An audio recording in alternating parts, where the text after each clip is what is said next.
Bom dia. Que Jesus nos abençoe a todos, nos ilumine e nos guarde a cada um em paz.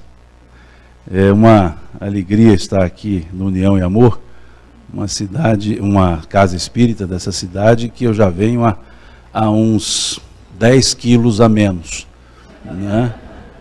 Quando eu estava com 10 quilos a menos. Então isso já faz tempo, né? Há vários anos eu venho aqui e cada vez que eu venho tem uma reforma, tem uma ampliação.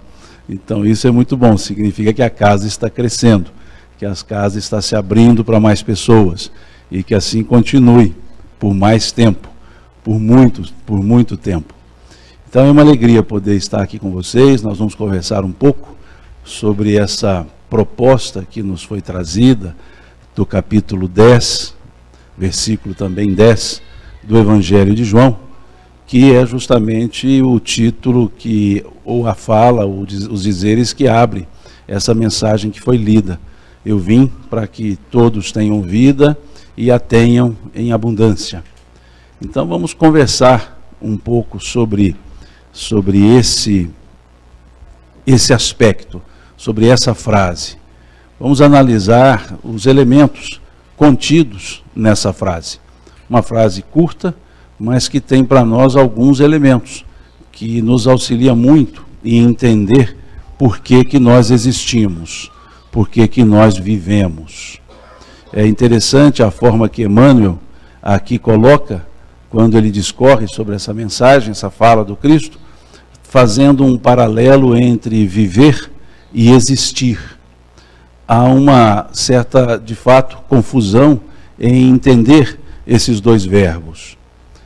Tanto que nós temos um provérbio, melhor dizendo, uma assertiva de René Descartes, em latim, traduzida, que eu diria não erroneamente, mas de uma forma não correta. Quando ele diz cogitus ergo sum, traduziram como penso, logo existo. E na verdade, cogitus ergo sum significa penso, logo eu sou. Existir é uma consequência pura e simples de uma criação. Existir, esses bancos existem. Agora, eles não são. Eles não são porque eles não sabem. Nós somos porque sabemos. Então, cogitus ergo sum, penso logo eu sou, vai além de uma pura e simples existência. É uma consciência dessa existência, ou seja, é o saber que... E ao saber, ou por saber que existimos, é que nós buscamos entender a própria existência. Essa frase de Descartes, ela começa com uma dúvida. Ele diz, eu tenho dúvidas. Por duvidar, eu penso. Se eu penso, logo eu sou. Então nós começamos justamente com a pergunta, quem nós somos? Ou melhor, antes disso, o que nós somos? O quem é uma pessoalidade, agora o que nós somos? Essa é a pergunta daquele ser que entendeu que viver é mais do que existir. Que viver é um ato de aprendizado. Como diziam os filósofos Puma e Timão, lá do Rei Leão. Quando eles puseram a ideia de viver é aprender, que eles resumiram numa palavra, Hakuna Matata. E é justamente esse aspecto, viver é aprender, aprender nós o que somos. Esse é o elemento. Por isso os dois filósofos estavam corretíssimos ao colocar essa ideia, que viver é aprender. E essa pergunta, o que nós somos, ela demanda uma análise existencial que transcende, ou que antecede, melhor dizendo, o que nós achamos que é a existência. Porque para muitos, e mesmo para os espíritas, embora saibam diferentemente, agem como se não soubessem, para muitos a existência começa no berço e termina no túmulo. E nós entendemos que a existência precede ao berço e transcende ao túmulo. Nós somos mais do que isso que nós achamos. O que nós somos, na linguagem, por assim dizer, religiosa, filosófico-religiosa, nós somos seres criados por um ser maior, que nós chamamos por Deus. E esse ser, ao nos criar, criou-nos com a sua essência. A sua essência é a eternidade. E criou-nos com essa essência, não de eternidade, mas de imortalidade. Deus é eterno. O que é o eterno? Não tem começo, não tem fim. E o que é o imortal? Tem começo, mas não tem fim. E é isso que os Espíritos nos falam na questão 83 do Livro dos Espíritos. Quando se pergunta se os Espíritos têm fim. Antes de responder, eles nos puxam, de certa forma, a orelha. Ele diz assim, pobreza de linguagem. Sempre eles chamam atenção para a nossa linguagem limitada. Mas eles dizem, sim, os Espíritos não têm fim. E eles acrescentam, há coisas que vossa inteligência ainda não abarca. Por ora, por enquanto, dizemos assim, não tem fim. Ou seja, somos imortais, porque aquele que nos criou, o ser divino, aquela inteligência suprema do universo, como definida na questão número 1 do Livro dos Espíritos, nos criou com a sua essência. E nos deu esse senso de imortalidade. E é isso que nós então chamamos de vida. E o existir é uma consequência da vida. O existir, sim, é aquela ideia que temos de berço e túmulo. É o que chamamos por encarnação, que não é sinônimo de vida. E isso nos foi trazida, essa ideia nos foi trazida pelo Cristo. Se nós olharmos a estrutura do pensamento filosófico judaico, não se falava em vida abundantemente. Se falava em abundância na vida, mas não em vida em abundância. A estrutura mosaica, ela não pregava uma continuidade de vida. A estrutura mosaica trazia-nos uma ideia de vida material. Tanto é, quando vemos o Decálogo, lá no Levítico, no capítulo 20 do Levítico, observa Moisés dizendo, honrarás teu pai e tua mãe, para que tenhas longos dias na terra que o Senhor teu Deus te dará. As recompensas eram terrenas. As ideias de atos meritórios, essas ideias eram sempre de continuidade física. Se olharmos o Gênesis bíblico, a preocupação é tentar mostrar o quanto as pessoas viviam. E aí se preocupa em se dizer a quantidade de anos que as pessoas viviam. E Adão viveu 932 anos, Matusalém 927. Adão foi uma criançazinha, 400 e poucos anos. Vejam, Abraão. A preocupação era dizer isso. Mas eles diziam de duas formas. Eles diziam a idade e depois diziam, e andou com Deus. E depois continuavam contando a idade. Então vivia um certo tempo sem andar com Deus. E Abraão viveu 120 anos. E andou com Deus e viveu mais 300 anos. Ou seja, o andar com Deus aumentava e muito o tempo de vida na terra. Não que 300 anos seja um aspecto absoluto, isso é uma forma relativa, é uma figura de linguagem, obviamente, meio hiperbólica, mas o que quer dizer com isso? Que quanto mais tempo se vivia na terra, era mais abençoado por Deus. Porque não se falava em algo além disso, não se concebia algo que transcendesse a matéria.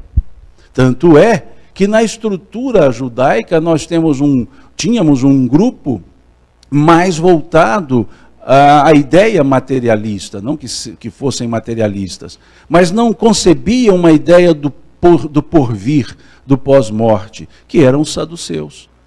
Eram os materialistas daquela época. E eles entendiam que a vida terminava por ali mesmo.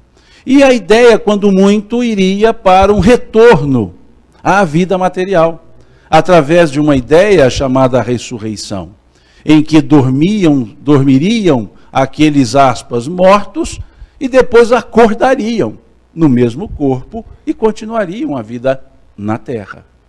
Então não se tinha a ideia de uma outra possibilidade de vida, de uma continuidade da vida, mas sim a vida material longévola. E depois uma morte chamada de sono, um acordar chamado ressurreição e um continuar vivendo na própria matéria. E essa foi a estrutura que chegou até os dias do Cristo. E nos dias do Cristo, ele ampliou esse conceito. O que Moisés não havia falado, Jesus traz, falando-nos de uma outra vida, de um outro mundo, melhor dizendo. Falando-nos, como vemos lá no capítulo 14 do Evangelho de João, versículos 1, 2, 3, desse capítulo 14, dizendo justamente isso. Ele dizendo que há muitas moradas na casa do Pai. Dizendo que ele precisava ir primeiro para preparar o lugar. Dizendo que deveríamos ter a crença nele. Credes em Deus, crede também em mim, dizia ele, pois na casa do meu Pai há muitas moradas. No seu diálogo com Pilatos, Pilatos interrogando a Jesus, pergunta-lhe, tu és rei? E ele responde, meu reino não é deste mundo. Então, pela primeira vez, falava-se em uma vida que não era essa só. Não era materialmente apenas. Que ela tinha a vida teria ou tem uma continuidade. E Jesus foi trazer isso. Foi mostrar que não se limitava a uma vida material. Tanto é que foi fundamental a sua reaparição, aparecer novamente depois de, aspas, morto. Tão forte foi isso que o apóstolo Paulo, quando escreve aos Romanos, ele diz, se Jesus não houvesse ressuscitado, e não vamos entrar no aspecto de ressurreição, não é essa a proposta, se Jesus não houvesse reaparecido, vamos assim entender, em vão seria a sua pregação, vã seria a sua doutrina. Por que Paulo disse isso?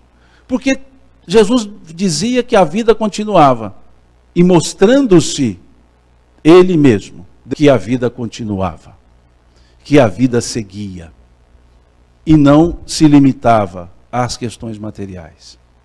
Então, quando nós olhamos essa frase que ele profere, que ele diz, lá nesse capítulo 10, versículo 10 do Evangelho de João, um evangelho, aliás, que precisa ser lido com olhos filosóficos, é o evangelho da filosofia do Cristo, é o evangelho que traz não fatos, ele não é cronológico, ele é epistemológico, ou seja, ele trabalha com bases de conhecimento, conhecimento de vida.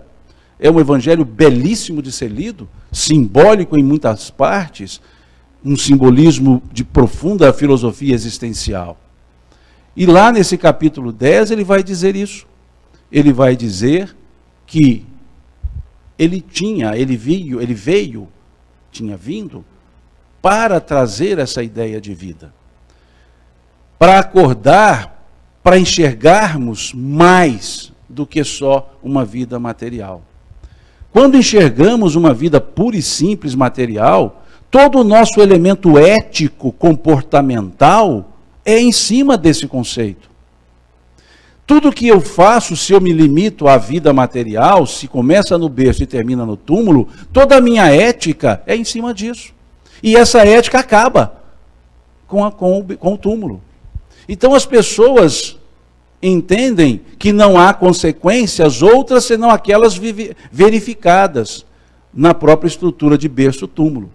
E assim sendo, entendem que, uma vez acabando a vida material, acabaram-se todas as ações praticadas. E as consequências não mais existiriam para aqueles que as praticaram.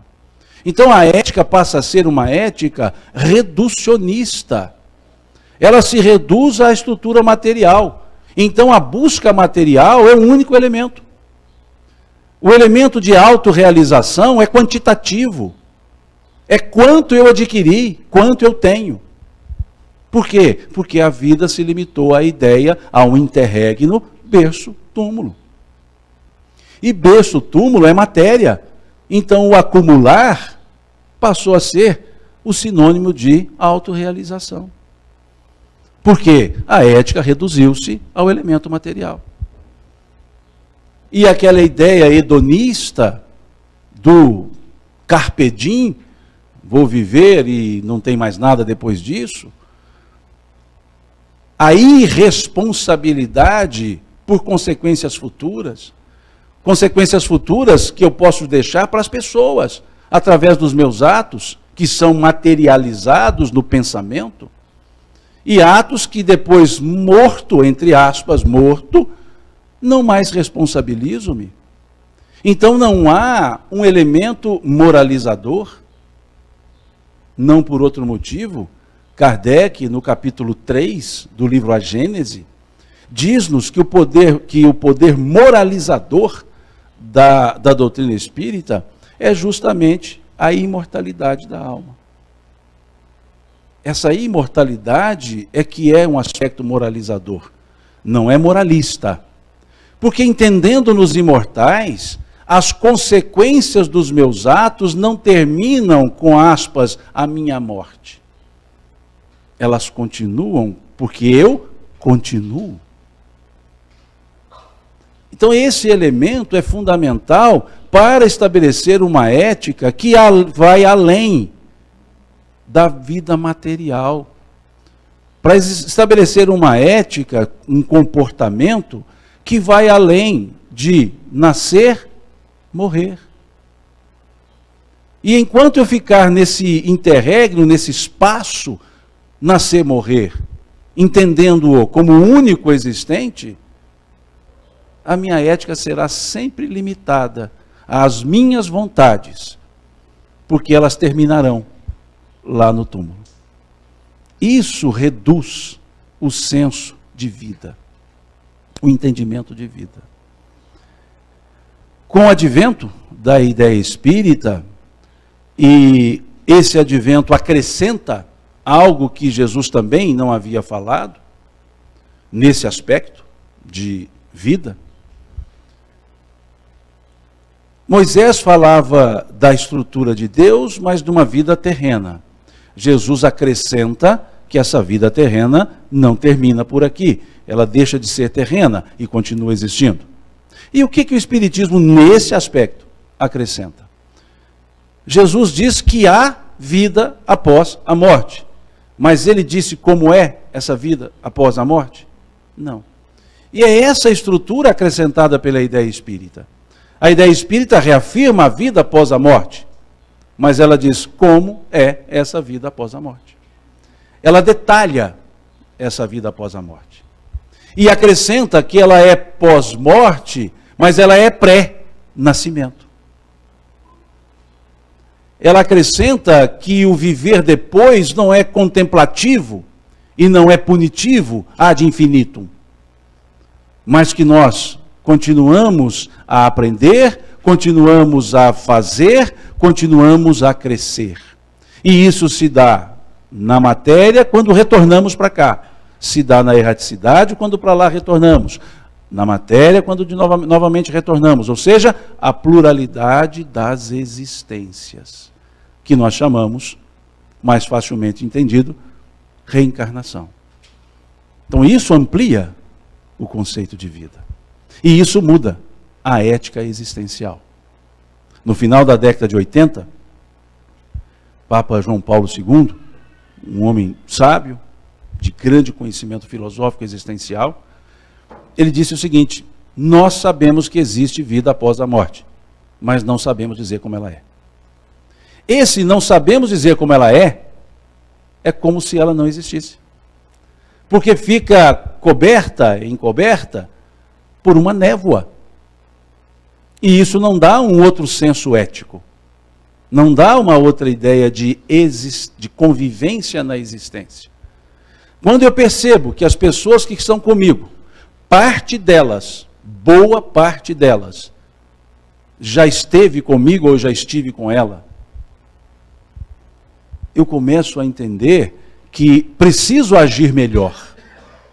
Quando vemos no capítulo 5 do Evangelho segundo o Espiritismo, que o Espírito frequentemente renasce, veja, renasce no meio em que já viveu, para estabelecer de novo aquelas relações, por assim dizer, corrompidas de outras existências, nós passamos a perceber que as pessoas com as quais nós dividimos, aspas, a vida, são aquelas que também com as quais eu preciso me reajustar. Eu passo a olhar para os desafetos como os elementos de necessidade que eu tenho e ele tem para evoluirmos, reatando-nos, reavendo as nossas próprias relações.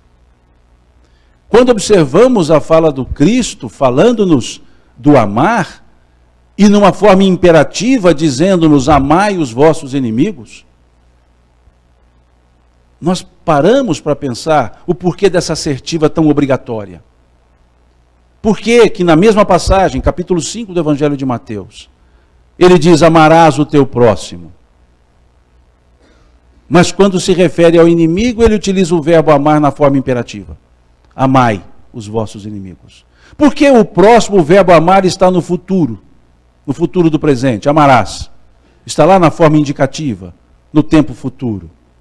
E por que o inimigo, com relação ao inimigo, o verbo amar está na forma imperativa, no tempo afirmativo? Quando que eu uso, quando eu conjugo um verbo na forma afirmativa, no imperativo afirmativo? Quando eu dou uma ordem. Ou faço um pedido veemente. E esse pedido é tão veemente que ele é tomado como uma ordem. Abrindo um parêntese, fazemos muito isso nas nossas preces. As nossas preces quase todas são no imperativo afirmativo. Dai-nos, Senhor, a alegria. Concede-nos, Senhor. Tudo isso é imperativo afirmativo. Ou seja, eu estou dando uma ordem para Deus. Na verdade, não é bem ordem, eu estou fazendo um pedido desesperado. Mas vejam, por que então amar o próximo é no futuro e o amar o inimigo é no presente? Melhor dizendo, é no imperativo afirmativo. As falas do Cristo, elas precisam ser analisadas, precisam ser interpretadas. Considerando uma língua aramaica ou hebraica, falava o aramaico, mas que seja o hebraico também falado, limitadas essas línguas. E Jesus trabalhava com pronomes, formas constantes nessa língua. Ele discorria, ele dançava com essas línguas. Então haveria um motivo para que mudasse as formas. Quem é o inimigo que eu tenho que amar? Já fiz essa pergunta aqui uma vez. Alguém aqui é inimigo do Epaminondas? José da Silva Antunes? Não entenderam? José Epaminondas, José da Silva Antunes. Alguém é inimigo dele? Por quê? Porque não conhecemos. Então, para ser inimigo, precisa conhecer. Só é inimigo aquele que um dia foi amigo. Por isso eu sou obrigado a trazê-lo de volta. E ao reencarnar-me, os desafetos, aspas, gratuitos, são esses que eu preciso resgatar. Por isso temos muitas vezes na nossa família, pessoas com as quais não nos damos bem.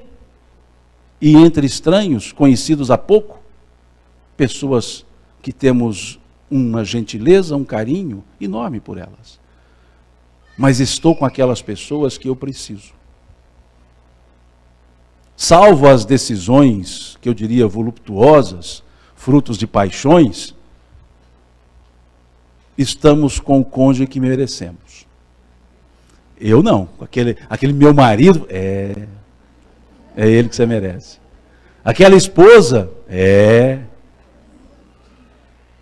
É o que merece, é o que precisa, é o que necessitamos, é aquele com o qual ou com a qual eu preciso unir-me para reajustar-me, reajustá-la ou reajustá-lo, reajustarmos-nos e ter condições de contribuir para o reajuste de outros que vêm para reajustar-se também conosco, reajustarem-se também conosco, os filhos. Então vejam que o conceito reencarnatório, ele é educativo. E é isso acrescentado pela ideia espírita. Naquilo que Jesus havia dito, da continuidade da vida. E o como ela é, nesse exemplo, o ir e vir constante à Terra, o conviver com pessoas, o reatar compromissos, o reorganizar sentimentos, é um elemento educativo que abre a ética, que mostra-nos que é mais refletir sobre a vida, entendendo-a como antes e depois do berço, como antes e depois do túmulo. Essa é a ideia da vida. Quando Jesus então profere essa frase, eu vim para que todos tenham vida, precisamos avaliar isso.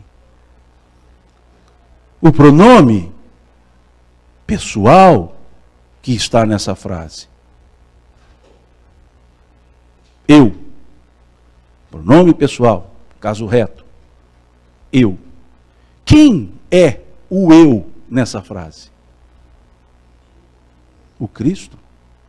Então é preciso entender que para entendermos a vida, precisamos entendê-lo. Porque ele disse, eu vim. Então eu é ele. E quem é ele? Aquele ser que nasceu numa data, viveu materialmente em um período, e depois houve uma morte física. Abrindo um parêntese, espírita tem um hábito de não falar morte, de não falar morreu. Morreu sim. Existe a morte, questão 68 do Livro dos Espíritos.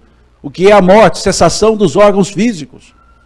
Então aquela estrutura que está num corpo encarnada, no meu caso bastante encarnado, totalmente encarnado, aquela estrutura que aqui é chamada Simão, ela desaparece.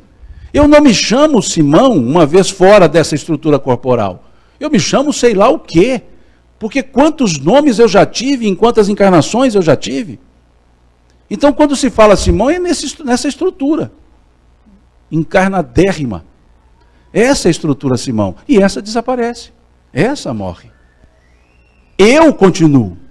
Agora, eu, com que nome?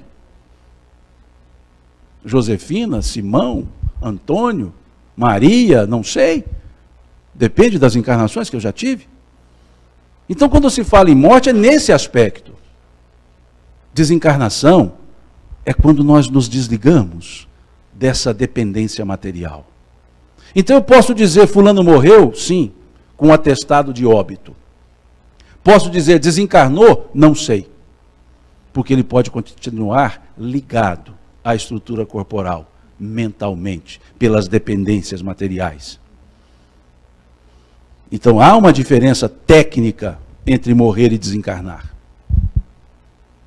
E naquela estrutura então do Cristo, se eu entendo Jesus como um ser que nasceu numa data, viveu num período, materialmente falando, e morreu, eu estou longe de entender o que de fato significa esse eu nessa frase. Para entender esse eu nessa frase, precisamos ir lá naquela frase de Pedro, naquela resposta que Pedro deu a Jesus, está no capítulo 16 do Evangelho de Mateus, quando Jesus lhe pergunta, ou pergunta aos discípulos, depois de perguntar sobre a opinião geral a respeito dele, de Jesus, ele pergunta aos discípulos, e vós, quem dizeis que eu sou? E diz o texto, e Pedro, tomando a palavra, diz, tu és o Cristo, o Filho de Deus vivo. Quando Pedro diz, tu és o Cristo, Pedro está indo além da estrutura humana daquele ser que encarnou. Porque ele poderia ter dito: tu és Jesus, filho de José. Yeshua ben Yosef. Mas ele não disse isso. A resposta de Pedro não foi sobre a genealogia biológica de Jesus. Ele traz uma outra ideia chamando-o pelo seu título. Tu és o Cristo, o Filho de Deus vivo. Cristo, do grego, Christos, significa ungido, significa esperado, significa mensageiro. Então, quando diz tu és o Cristo, Pedro está dizendo tu és o mensageiro, tu és o esperado, tu és o ungido. E como mensageiro, Jesus trouxe uma mensagem. Não por outra forma, João começa o seu evangelho falando justamente do Logos, do verbo, da palavra. No princípio era o verbo, no princípio era a palavra. E o verbo estava em Deus, e o verbo era Deus. E o verbo se fez carne e habitou entre os homens. E tudo que foi feito por causa do verbo, por causa da palavra. Aqui vale um parêntese. Quando está escrito o verbo era Deus, é preciso que façamos uma análise sintática. Porque se assim analisado, dá a entender que verbo e Deus são as mesmas coisas, e não. Na estrutura gramatical, melhor dizendo, na estrutura sintática dessa frase, o verbo é o substantivo da frase, é o sujeito da frase. O verbo ser, o verbo era, ou seja, o verbo ser, é um verbo de ligação que o que vem depois dele é predicativo. O que é predicativo? Aquilo que dá qualidade ao sujeito. É o predicado. Então, na estrutura, o verbo era Deus, o verbo é o verbo, e Deus é o predicado do verbo. Ou seja, Deus é a qualidade do verbo. Porque o verbo que antecedeu a palavra Deus é o verbo de ligação, é o verbo ser. E na estrutura sintática, então, seria: o verbo era divino. O verbo tinha características divinas. E não o verbo era. Então, quando dizia João, o verbo era Deus, ele quis dizer, a palavra era revestida de características divinas. E essa palavra se fez carne. E esses ensinos se fizeram carne. E habitou entre os homens. Essa é a dimensão crística. Esse é o Cristo. Aquele que materializa o verbo, aquele que traz o ensino. Por isso é o mensageiro. Quando ele dizia que era necessário voltar, eu vou primeiro. Tomé lhe pergunta: Senhor, para onde vais? Quo vades? Se tu fores, com quem ficaremos? Pois se só tu tens as palavras de vida, se só tu tens as palavras de vida eterna. Esse era o Cristo, aquele que ensinava. Então, mais do que saber a historicidade de Jesus, nós temos que conhecer a sua mensagem. Nós temos que entender que quando ele escreve no capítulo 6, no versículo 6 do capítulo 14 do Evangelho de João, quando pergunta-se a ele: Senhor, mas mostra-nos o caminho. Ele diz: eu sou a verdade e a vida. Ninguém vem ao Pai senão por mim. Não é a historicidade que é o caminho. Não é saber a história que é o caminho. A história de Jesus. O caminho está na mensagem que ele trouxe. O Cristo é o caminho. Cristo e Jesus são as mesmas pessoas, óbvio. Mas eu quero dizer que essa feição, esse aspecto mensageiro que trouxe a mensagem é que é o caminho. A mensagem é que é aquilo que foi chamado pelo Cristo como libertadora, que ele chamou de verdade. Capítulo 8, versículo 32 do Evangelho de João. E conhecereis a verdade, e a verdade vos fará livres. Que verdade? A verdade da nossa existência. A verdade de quem nós somos. A verdade de por que estamos aqui. A verdade de para onde nós vamos. Como nos construiremos. Então esse é o eu da frase, eu vim, para que todos tenham vida. Entender isso. Uma mensagem ampla, óbvio, mas que nós podemos dividi-la talvez em 3 elementos. Humildade, amor e exemplificação. Jesus simbolizava esses 3 elementos. Pessoa serena, humilde, mas entendendo o que é humildade, não na forma que nós muitas vezes entendemos, porque confundimos humildade com subserviência, confundimos humildade com timidez. Há pessoas que se dizem humildes, e tão humildes que mal falam, na verdade são tímidas, não são humildes. Dizem pessoas, não, eu sou muito humilde, você vê que eu nem me preocupo em limpar a roupa. Isso é falta de higiene, isso não é humildade. Isso eu nem me ocupo com a minha aparência. Isso lá nas minhas terras sangotardenses, lá em São Gotardo, nós chamamos de desleixo. Isso não é humildade. Ah, eu obedeço tudo que me mandam fazer porque eu sou muito humilde. Subserviência. Não é humildade. Jesus nos ensinou humildade. Quando chamaram-no por mestre, ele lavava os pés dos discípulos, e Pedro retira o pé e diz, mestre e Senhor nosso, somos nós que devemos fazer essas coisas. Ele vira-se para Pedro, Jesus, e diz, vós me chamais mestre e Senhor, e dizeis bem, eu sou. Simão, mas a gente aprende que humildade não pode falar o que a gente é. Né? A gente não pode dizer as qualidades que temos, mas torcemos para que outros as digam. Né? Não, eu não vou ler o meu currículo, mas fulano lerá em meu nome. Mas é ele que está falando, não sou eu. Isso é vaidade travestida de humildade. Imaginemos uma professora alfabetizadora, primeiro ano de alfabetização, chega lá para os aluninhos, as criancinhas, e diz assim, olha, eu estou aqui para trabalhar com vocês, mas eu estou aqui para aprender com vocês, eu não sei nada. Ou seja, vai alfabetizar sem saber nada, então senta na cadeira e pede que alguém venha para alfabetizá-la. Se ela disser isso, ela seria hipócrita. Mas Jesus não era hipócrita.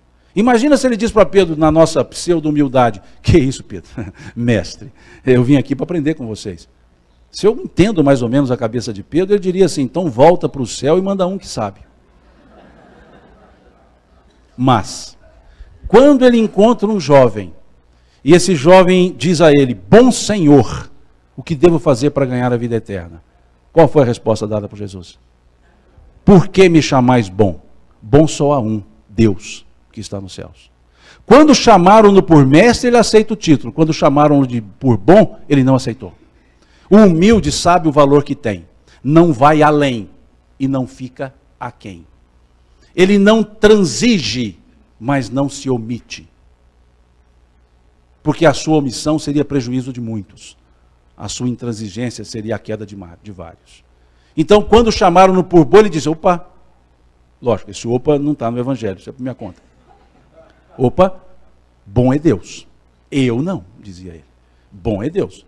Se vocês acham que eu sou bom, ele diria assim na linguagem nossa jovial, nu, Deus é muito mais. Agora chamaram-no por mestre, ele disse, eu sou, porque ele era, mais do que todos aqueles. O humilde sabe que sabe, mas se mostra quando é necessário. Não sendo necessário, não se mostra, porque aí seria vaidoso. Brilha a vossa luz diante dos homens, para que vejam vossas boas obras e glorifiquem a Deus que está nos céus, e não ao autor. Curou o cego e disse, vai e te mostra. Curou para o homem da mão mirrada e diz, vai e te mostra.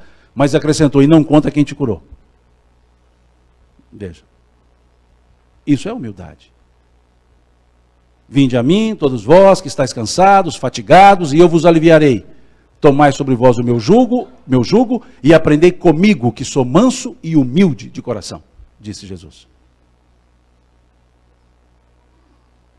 Amor, amar, sintetizou todos os mandamentos dizendo isso.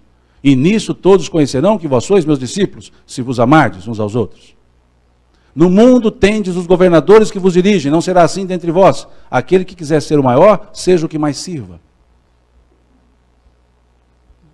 Amar indistintamente.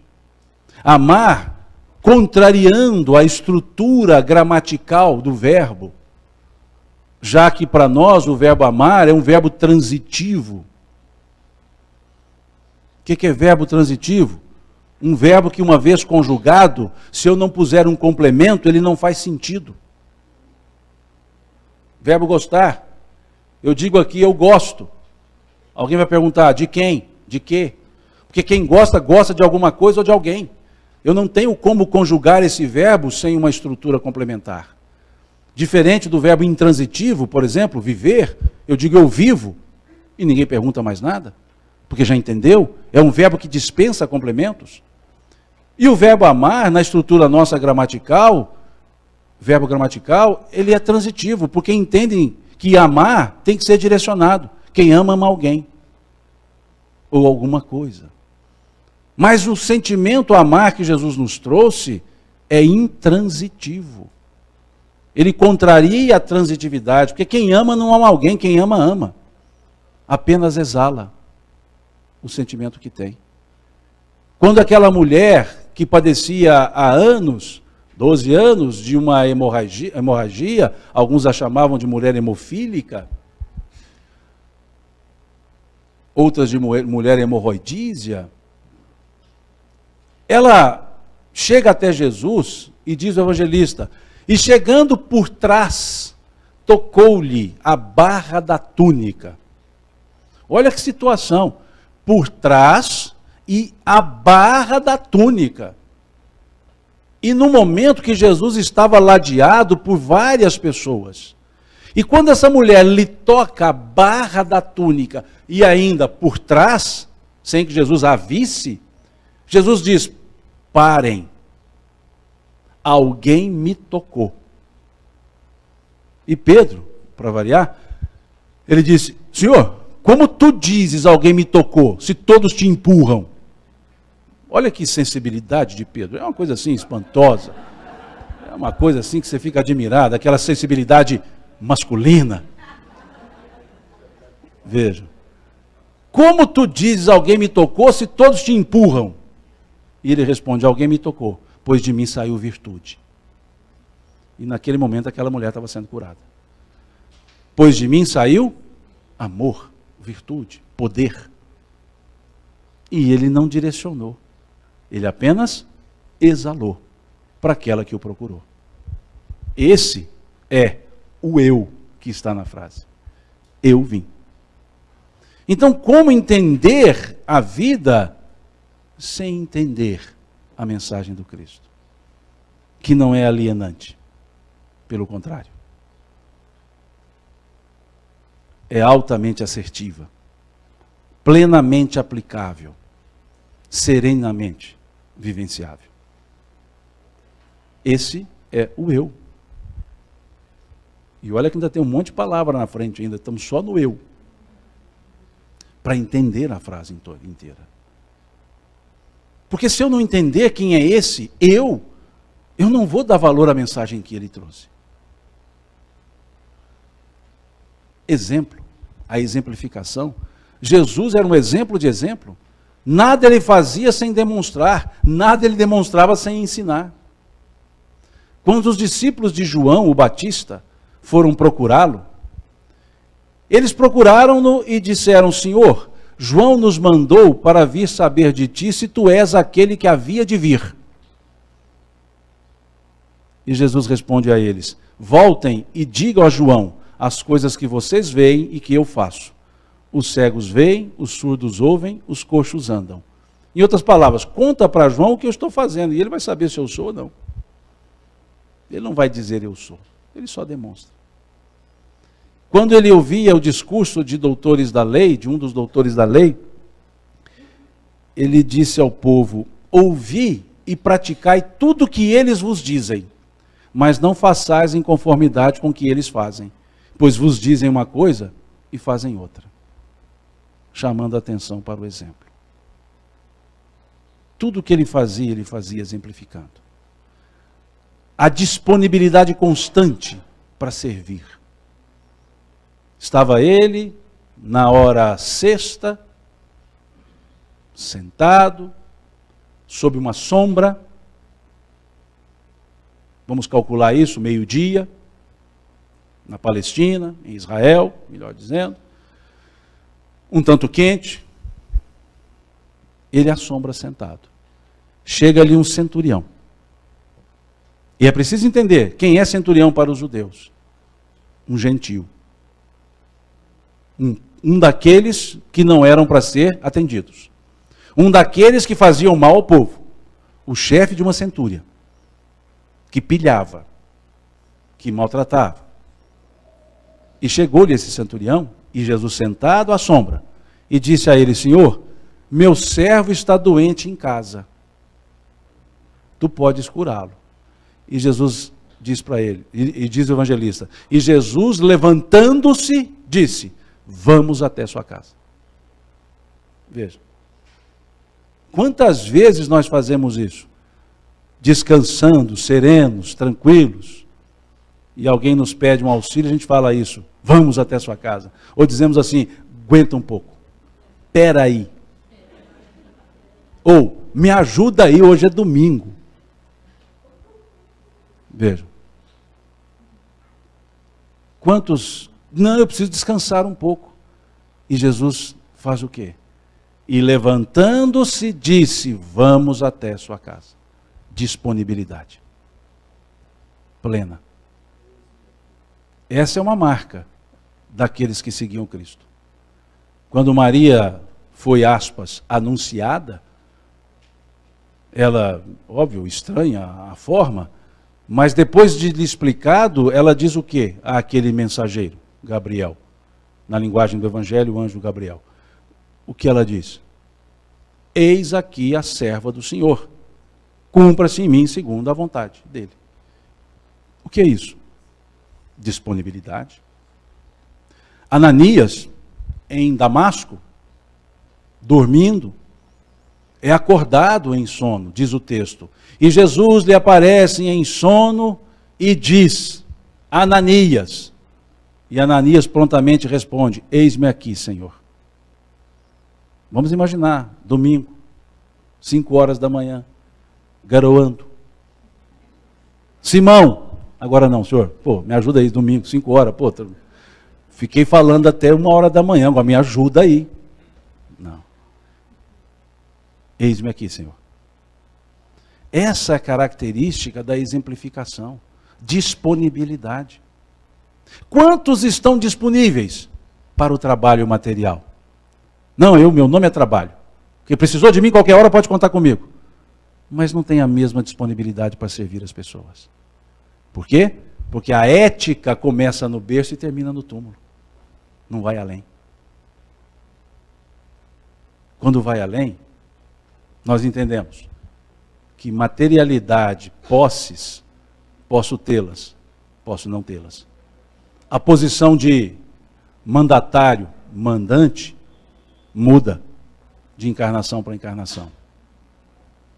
A posição social muda de encarnação para encarnação. Mas o que não muda é o caráter, é a respeitabilidade. Agora, a ética que começa no berço e termina no túmulo é o poder. Trabalham 24 horas por dia, 7 dias por semana, mas não conseguem tirar 1 hora para ouvir filhos, para ouvir esposa, marido, para ouvir as pessoas, ou mesmo para enxergar as pessoas mais do que fornecedores e clientes. Esses, a vida começa no berço, termina no túmulo. Mesmo que saibam que a vida continua, não tem consciência que a vida continua. E Jesus veio explicar isso. Não vos fatigueis, não vos preocupeis, pelo que haveis de beber, pelo que haveis de vestir, com o que haveis de beber, de comer. Pois meu Pai bem sabe que necessitais dessas coisas. Buscai primeiro o reino de Deus e a sua justiça, e essas outras coisas ser-vos-ão acrescentadas. Ah, ele pregou alienação. Com essa frase agora é alienação plena. Fica quieto que Deus alimenta. Não, ele não disse isso. Ele não disse, buscai unicamente o reino de Deus. Ele disse, buscai primeiro o reino de Deus. E onde está o reino de Deus? O próprio Cristo disse, o reino de Deus não vem com aparências exteriores, pois o reino de Deus está dentro de vós. Quando ele diz, buscai primeiro o reino de Deus, o que ele está dizendo? Buscai primeiro o equilíbrio íntimo. Buscai primeiro a serenidade de consciência. E depois adquira as coisas. Porque se eu buscar as coisas primeiro sem equilíbrio íntimo, eu as terei, tirando dos outros. Mas com equilíbrio íntimo, eu as terei, sem tirar de ninguém. Conferindo a cada um aquilo que é seu. Inclusive aquilo que é meu. Por isso buscai primeiro o reino de Deus.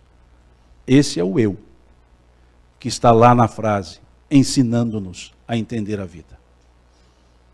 E o verbo que sucede a esse pronome? Eu vim. Vir. Vir significa sair de um lugar e vir para cá, para esse outro. Vir significa sair da acomodação. Vir significa sair da inércia. Vir significa movimentar-se. Mas movimentar-se de um lado para o outro, movimentar-se de lá para cá. Vir significa estar com as pessoas. E ele veio. Precisava vir? Não. Ele,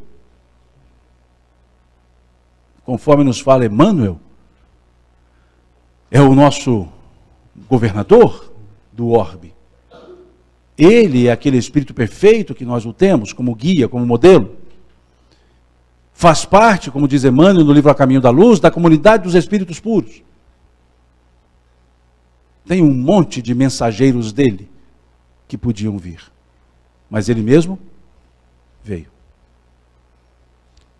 Imaginemos a elevação desse espírito se constrangendo para entrar numa estrutura encarnada. Veja, mas ele veio. Imaginemos quando nós convidamos pessoas a estarem conosco, num momento importante da nossa vida, convidamos uma pessoa, gostaríamos que ela viesse, mas temos certeza que ela não virá, porque ela tem tanta coisa para fazer, ela é tão importante, e tem tantos outros compromissos, que não vai nem se lembrar do meu. E no momento aprazado, naquele momento da festa, chega à porta aquela pessoa que eu convidei e que eu achei que não viria, que não se importaria comigo. O que a gente fala? Ah, você veio! Imagina o Cristo. Essa deveria ser a nossa fala. Você veio. Porque ele veio. Ele veio. E como vocês terão hoje à noite, o bom pastor. Ele diz, eu sou o bom pastor. E o bom pastor conhece as suas ovelhas. E as suas ovelhas o conhecem e seguem a sua voz. E é isso que inicia justamente. Eu pedi o Novo Testamento aqui para a Beth, ela me trouxe, eu vou ter que ler esse Novo Testamento inteiro, tá? Eu vou começar só da página 10, depois anda mais rápido. Vamos lá no capítulo 10 do Evangelho de João. Quando eu vim aqui a primeira vez, não precisava desse subterfúgio aqui para ler, ou seja, esses óculos. Vamos achar o Evangelho de João.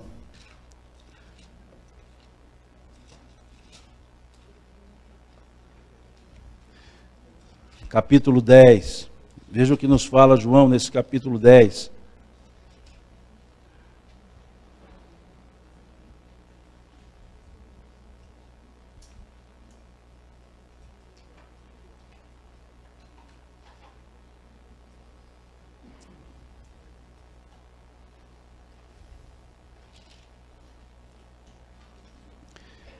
Em verdade vos digo, quem não entra pela porta no aprisco das ovelhas, mas sobe por outro lugar, é ladrão e assaltante.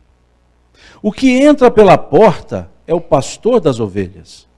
A este o porteiro abre as portas, as ovelhas ouvem sua voz, e ele chama suas ovelhas uma por uma e as conduz para fora. Tendo feito sair todas as que são suas, caminha à frente delas, e as ovelhas o seguem, porque conhecem a sua voz. Elas não seguirão o estranho, mas fugirão dele, porque não conhecem a voz dos estranhos. Jesus lhes apresentou essa parábola, mas eles não entenderam o que estava sendo dito. E disse-lhes novamente Jesus: em verdade vos digo, eu sou a porta das ovelhas. Todos os que vieram antes de mim são ladrões e assaltantes, mas as ovelhas não os ouviram. Eu sou a porta. Se alguém entrar por mim, será salvo. Entrará e sairá, e encontrará pastagem. O ladrão vem só para roubar, matar e destruir. Eu vim para que tenham vida, e a tenham em abundância. Veja o que ele está dizendo aqui. Naquela época, e ainda hoje, não tão frequentemente, as ovelhas eram recolhidas, eram coletivos, os locais onde recolhiam-se as ovelhas.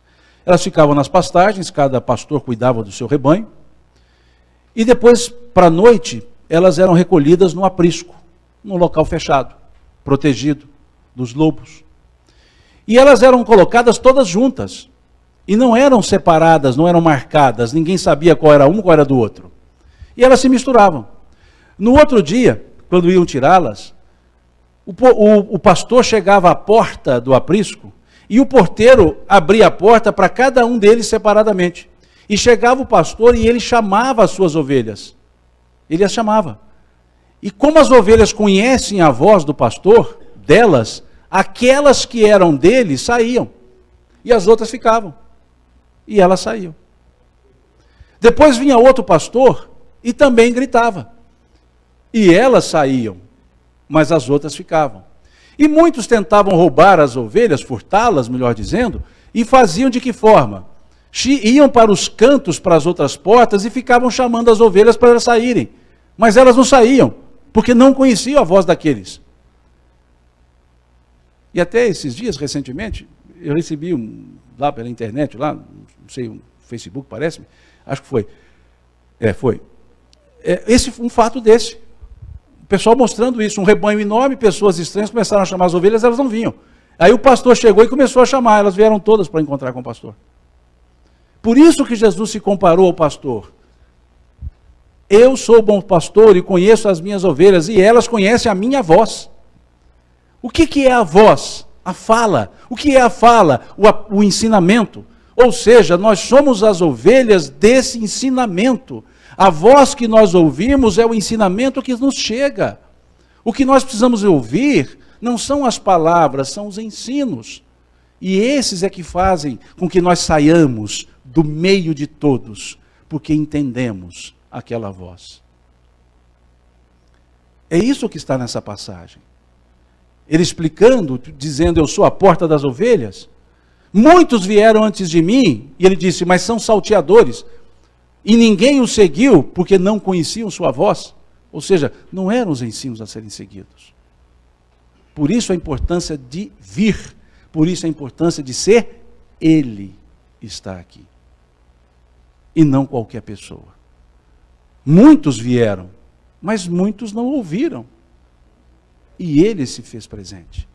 Porque Ele dizia, eu sou a videira. E o galho que está ligado à videira não perece. Vejam.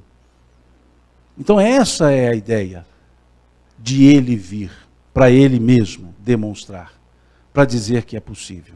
Então é que hoje, mais de 2000 anos, nós estamos falando do mesmo assunto, há mais de 2000 anos. E por que palavras tão remotas como essas, ditas por Jesus, não nos cansam? Porque são a expressão da verdade. Elas exprimem o que é a verdade. Porque quem aqui veio trouxe-nos essas mensagens, ou essa mensagem, com a autoridade daquele que fazia aquilo que ensinava. Como dizem os Espíritos, a verdadeira autoridade, a autoridade legítima, é aquela que se apoia no exemplo que se dá do bem. E ele diz, eu vim para que todos. Veja que ali não há exclusivismo. A mensagem do Cristo não é para uma, duas, três pessoas. Eu vim para que todos tenham vida. Todos. Quaisquer pessoas que quiserem. Não faz acepção de pessoas. Ele mesmo disse que veio para servir. E ele acrescentou, aquele que quiser vir após mim, renuncie-se a si mesmo, tome a sua cruz a cada dia e me siga. Aquele que quiser. O convite é feito, a aceitação depende de cada pessoa. Mas é para todos. São mensagens que não podemos dizer que não entendemos. Entendemos. Podemos dizer, não queremos seguir. Mas entender, entendemos. Por isso é para todos. Não é para judeu, não é para gentio, na época dele, para todas as pessoas. E naquela parábola das bodas, Jesus explica isso. Quando ele manda pessoas convidarem, não são atendidas, manda outras convidarem, não são atendidas, manda o senhor, o rei, manda o filho, não é atendido, e depois ele manda pessoas e diz o seguinte, ficai nas esquinas, convidando a todos para as festas do reino, para os festins do reino, para as bodas do reino. Ficai nas esquinas. Esquina é justamente o local onde nós enxergamos os dois lados. Não estou de um lado nem do outro, estou no meio dos lados enxergando a todos, para que todos também enxerguem e possam sentirem ou receberem o convite. Agora, aceitar ou não, depende de cada pessoa. Eu vim para que todos tenham vida. E o que é vida? Quantas vidas nós temos? Uma só. Simão, mas agora você endoidou. Se nós somos reencarnacionistas, nós temos mais de uma vida. Não. Nós só temos uma vida. Porque eu não posso confundir encarnação como vida. Encarnação é uma etapa, encarnação é uma parte da vida, mas não é a minha vida. Eu sou o mesmo ser, estando encarnado ou desencarnado. Na vida que é única, ora estou encarnado, ora desencarnado, ora encarnado, ora desencarnado. Mas a vida é única. Porque se eu tiver mais de uma vida, eu não sou a mesma pessoa. Eu sou pessoas diferentes. Eu tenho mais de uma oportunidade para exercer o meu viver na encarnação, mas sempre dentro de uma vida. Vida é perene. Tudo que tem contrário termina, porque existe o contrário. Qual é o contrário de quente? Frio. Por isso o quente termina, o calor termina, porque existe o frio. Escuro, claro, seco, molhado, duro, mole. Porque há o antagônico, há o dicotômico. Então são dicotomias. Um vai acabar porque tem o que surgir depois. E aquele termina porque volta aquele anterior e assim vai se alternando. Então tudo que tem contrário acaba, por contrário surgir. E qual é o contrário de vida? Morte. Como é que fica nascimento? Morte é contrário de nascimento. Nascimento, morte. Nascer, morrer. Contrário de nascer, morrer. Contrário de morrer, nascer. Mas vida não é contrário. Vida não tem contrário. Eu sou vivo, estando nascido ou estando morto. Eu sou vivo. Vida é perene. Contrário de felicidade. Tristeza. E como é que fica a alegria? A alegria se contradiz à tristeza? Eu não fico alegremente triste, tristemente alegre. Ou posso ficar, na forma lá do cantor Fagner, não sou alegre nem sou triste, sou poeta. Irmão das coisas fugitivas. Não. Alegria e tristeza se antagonizam, mas não são contrários à felicidade. Ah, infelicidade. O que é o prefixo in? Negação? Eu nego a felicidade, mas não é contrário a ela? Só nego ficou um cacófato. Se bem que é um verbo muito usado no Brasil, só negar. Mas vamos tirar esse. Pula essa parte. Veja, eu apenas nego a felicidade, mas não quer dizer que ela seja contrária. Infelicidade, negação da felicidade. Então qual é o contrário da felicidade? Não existe? Então quando termina a felicidade? Nunca. Tristeza termina? Sim, o dia que você estiver triste pode ficar tranquilo, daqui a pouco você fica alegre. Está alegre? Se prepara, daqui a pouco vai ficar triste. É da natureza, são estados. Agora, não deixe de ser feliz. Eu sou feliz estando triste ou estando alegre. Continuo feliz. Porque é a característica da existência. Então eu sou feliz, eu sou vivo. Vida não tem fim, felicidade não tem fim. Felicidade é a própria tônica da vida. Viver é exercer a felicidade. Ser feliz é viver. Não se antagoniza, não se destrói. Então isso é a vida que Jesus quis dizer. Mais do que uma existência. Encarnação se associa, se assemelha à existência, mas não à vida. Encarno-me quantas vezes forem necessárias para o meu aprimoramento, mas sempre sou eu. Sempre sou eu. Como vemos lá no livro Céu e Inferno, capítulo 7, Código Penal da Vida Futura, artigo 9. Veja o que fala ali. Todas as faltas têm punição, como todos os atos meritórios têm a sua recompensa. Mas tais coisas acontecem na própria encarnação, na seguinte ou nas seguintes, pois as reencarnações são solidárias entre si, porque pertencem ao mesmo espírito. Então, encarnação não é sinônimo de vida.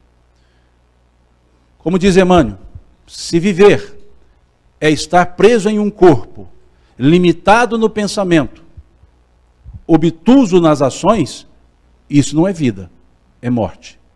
Se morrer é estar liberto, com visão ampla, podendo escolher as suas próprias ações, isso não é morte, isso é vida. Quando ele trata dos finados, do feriado lá do finados, da reflexão do finados, Emmanuel diz o seguinte: enquanto os mortos, os vivos mortos, oram pelos mortos vivos, os mortos vivos cuidam dos vivos mortos. Porque quando achamos que vida começa no berço e termina no túmulo, estamos mortos. Porque vida é muito mais do que isso. E vida, diz a frase, eu vim para que todos tenham vida e a tenham em abundância. O que é abundância? É aquilo que está em volume, quanto necessário for. Isso é abundância. Isso é abundância. Uma vez, em São Roque de Minas, cidadezinha lá ontem até falei de uma outra passagem que também ocorreu em São Roque de Minas, sobre a prece. Essa foi sobre Deus. Falando sobre Deus. A companheira falando sobre Deus, dos atributos de Deus. Uma companheira muito querida, Elaine. Ela dizia sobre os atributos de Deus. Deus é eterno, imutável, soberanamente justo e bom, único, e assim vai. E aí uma pessoa que ouvia a palestra, interrompeu-a e disse assim: tem uma dessas qualidades de Deus aí que a senhora não falou. Ela repassou ali nos dedos, né? Não, falei todas. Não, falta uma. E o centro, lá em São Roque, você olha assim, da janela, você vê a cachoeira do Cascadanta, né? Uma visão muito bonita da Serra da Canastra. E aí ele diz assim para ela: olha, Deus é farturento. Nós mineiros entendemos bem essa expressão. Deus é farturento. E é justamente isso que é a vida em abundância. Tudo nós temos em fartura. Tudo nós temos. Tudo que seja necessário. O que muitas vezes nos, permitam a expressão, jovem dos anos 70, o jovem dos anos 70, tudo que me atazana não são necessidades não providas, são desejos não atendidos. As necessidades nunca nos faltam. Como disse o Cristo, meu Pai bem sabe que necessitais dessas coisas. O desejo muitas vezes nos impede de termos atendidas as nossas necessidades. Num supermercado, é fácil distinguir isso. Entrem no supermercado e vocês encontrarão a necessidade lá no fundo do supermercado. Cereais, proteínas, tudo lá no fundo. E os desejos? Ponta de gôndola. Tudo na frente. Aí você entra com o carrinho, enche o seu carrinho de desejo. Quando chega na necessidade, não tem mais espaço. Porque enchemos de bolo, biscoito, chocolates e assim vai. O desejo nos aguça. Então precisamos entender, para a abundância da vida, não é o atendimento dos nossos desejos, mas o suprimento das nossas necessidades. E o que nós precisamos? Necessidade é o que eu preciso, desejo é o que eu quero, nem sempre o que eu quero é o que eu preciso. E nem sempre o que eu preciso eu passo a querer. Necessidade é comer. O que é desejo? Necessidade é dormir. Onde é desejo? Dizem que foi perguntado isso a Platão. O que é necessidade e o que é desejo? E ele disse, passe um mês a pão e água e durma no chão. Qualquer coisa além disso é desejo. Veja, precisamos entender isso. Necessidades diversas, não vamos aqui tratar da pirâmide de Maslow, não é isso? Temos diversos níveis de necessidade, e um deles, melhor dizendo, é a autorrealização, não há dúvida. Mas a autorrealização com a consciência tranquila. Não em detrimento das autorrealizações dos outros. Não em prejuízo de outrem. Temos necessidades materiais? Sim. Mas sem surrupiá-las, sem tirá-las de ninguém. Uma vez, fazendo uma palestra em Arcos, eu me encontrei com um rapaz, lá de Divinópolis, e ele era um camelô. Tinha um camelódromo lá em Divinópolis, ele era um camelô. Daqueles bons vendedores, vendia água, né, para quem estava se afogando, vendia gelo para esquimó. E eu encontrei com ele lá em Arcos, num encontro lá da CEONG. CEONG é o equivalente à Cometrim aqui no Triângulo, né, a confraternização do Oeste de Minas. E fazia uma palestra lá, e aí conversando com ele, eu perguntei a ele, e aí, como é que tá? Tranquilo? Tudo bem? E lá, camelando muito, ainda brinquei assim com ele. Falei, que isso, cara? Já larguei esse negócio. Bom, você é tão bom vendedor, você vendia tudo. Ele falou, não, por isso mesmo. Eu falei, mas como assim? Ele falou, não, eu cansei de não ter troco. Eu falei, como cansei de não ter troco? Não, é o seguinte, irmão, os preços sempre a gente estabelece de uma forma tal que não dá para dar troco, porque é muito quebrado, e aí acaba a pessoa levando uma coisinha a mais. Aquilo que o supermercado faz muita gente com a gente, né? Você recebe em bala. Aí você pega a bala para comprar alguma coisa, eles não vendem. É moeda só de vinda, não é de ida. E eu falei, mas tudo bem, era só você então colocar preços redondos, que aí não tem problema com o troco. Eu falei, mas aí eu firo a regra, aí eu estou fora. Então eu cansei de enganar desse jeito, fui fazer outras coisas. Isso é consciência. Isso é consciência. Se eu recebo algo que não quero comprar e tive que comprar porque não tinha um troco para me dar, isso é desrespeito. Não estou nem evocando o CDC lá, o Código de Defesa do Consumidor. Isso é desrespeito humano. E ele entendeu isso. Falou, não, vou fazer outras coisas. Porque se eu assim fizer nesse meio, não vai dar certo. Então eu troco de meio. Mostrando que nem sempre nós somos produtos do meio. A não ser que queiramos nos alimentar desses produtos. E assim ele fez. Necessidade, desejo. Entendeu a abundância de oportunidade de trabalho, mas naquele que dignificasse o seu conceito de existência. Então isso é a abundância. E assim, entendendo, a vida toma outro sabor. Toma outro propósito. Que nos dá altivez, nos dá vontade de fato de viver, porque nos dá um senso, como dissemos ontem, de plena utilidade. A coisa que mais nos deixa constrangidos, nos deixa até mesmo angustiados, é quando não nos sentimos úteis. Por mais que trabalhemos, se não tivermos um senso de utilidade, trabalhamos de forma insatisfeita. Por mais que produzamos, se não tivermos um senso de utilidade, seremos sempre limitados na nossa felicidade, na nossa alegria.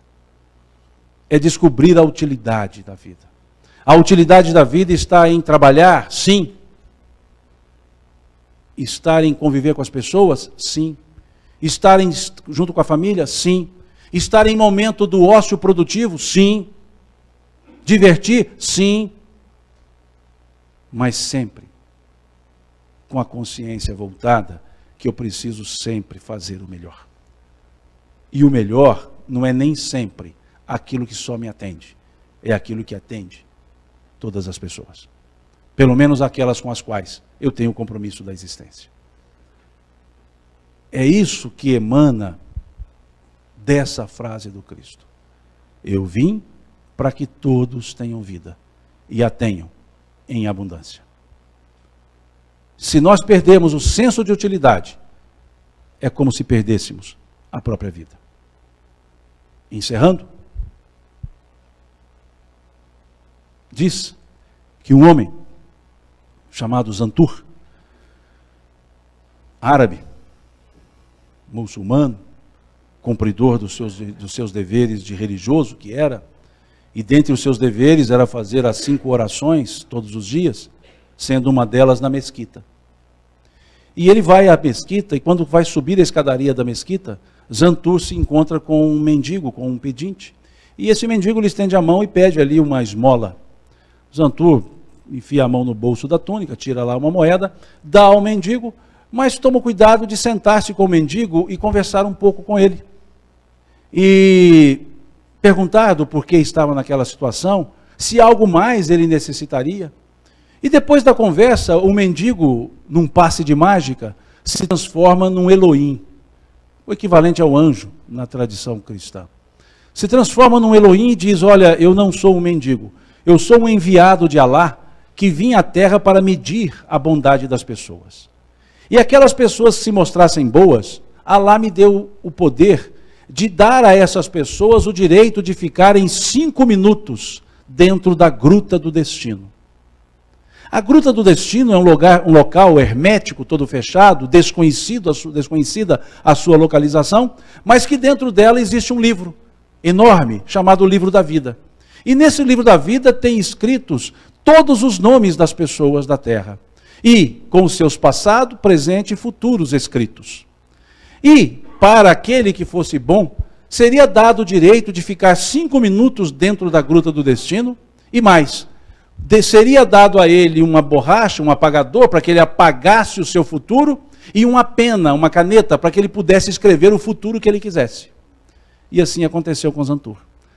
Num passe de mágica, ele se viu dentro da Gruta do Destino, numa mesa um livro enorme, e ele abre o livro e percebe que os nomes dos habitantes da Terra estão escritos em ordem alfabética. E logo na letra A, ele se depara com o nome que lhe era conhecido, Abdul. E se lembra que Abdul havia sido um juiz que o condenara à prisão por ele não ter pago uma dívida. E aí, para aquela cultura, dívida se paga com dinheiro ou com prisão. E ele foi preso. Foi preso e, indignado com a prisão, revoltado com a prisão, e confirmando que aquele juiz era de fato o juiz, ele olha o futuro do juiz e vê um futuro de benesses. Um homem justo, um homem bom, um futuro bom. Ele então, movido por vingança, porque embora tenha praticado um ato bom, não era uma pessoa boa. E apagou o futuro daquele juiz e escreveu um novo futuro de dificuldades e injustiças. Se deu por vingado. Continuou folheando, Zantur, letra Z. Na letra S, ele se depara com outro nome, Samira. E lembra que Samira havia sido a sua noiva, que envergonhada com a prisão de Zantur, rompera o casamento. E ele não perdoava Samira por isso, e com aquele amor egoísta, vingativo, confere no passado de Samira se era a própria Samira. E era. Olha, o futuro seria abençoada. Casaria, teria vários filhos, e ele então vai lá e apaga o futuro. E coloca uma grande dificuldade para a cultura. Não se casaria. E se deu por vingado. E seguiu. Letra Z. Zantur. E olhou o passado. Aqueles 2 últimos atos que ele acabara de praticar, apareceram escritos lá já. E ele olha o futuro dele. Difícil. Sofrimentos, dificuldades. Frutos dos seus atos. Mas ele fica sereno, pega a borracha. E quando vai apagar o seu futuro, acabam seus 5 minutos. E ele se vê de volta, lá na escadaria, com uma borracha, um apagador na mão, uma pena, uma caneta para escrever o seu futuro, o livro aberto com o seu futuro exposto. E ele não teve tempo de cuidar da sua vida, por se imiscuir das vidas alheias. Quando nossa vida não é vivida com um tom de utilidade, ela se esvai, como se fossem 5 minutos. E quando acordamos para refazê-la, perdemos muito tempo. E podemos já não ter mais a oportunidade, pelo menos nesse orbe, de voltar para consertar os nossos atos. Teremos, como fala a última questão do Livro dos Espíritos, a 1019, que buscar outros locais para, através de exercícios penosos, cuidar do nosso crescimento e também do crescimento de outros que ainda estão mais atrasados. Então não percamos a oportunidade de sermos úteis onde e com quem estivermos. Sermos úteis, produzir, seja no trabalho profissional, seja na vida familiar, seja na vida social, sejamos úteis. Sejamos pessoas que quando chegarmos, alguém possa dizer, você veio. E quando sairmos, alguém possa dizer, não vai ainda, fica mais um pouco. Sejamos pessoas que ocupemos espaços, não dos outros, mas dos nossos, de forma tal que as pessoas sintam a nossa presença, sintam a nossa ausência e alegrem-se com o nosso retorno. Isso é a vida, isso é viver em abundância. Obrigado à paciência de vocês. Nós tínhamos combinado um intervalozinho para depois voltar, não sei se agora volta, porque já adiantei um pouco. Obrigado a vocês pela atenção, pelo carinho, e eu não deixo a minha mineirice. Deus lhes pague. Deus lhes pague pela atenção, Deus lhes pague pela presença, Deus lhes pague por esse carinho que demonstram para comigo sempre que aqui venho. Deus abençoe a cada um, a cada família, e que possamos nos encontrar em outros momentos, se assim for necessário pela nossa vida. Muito obrigado, gente.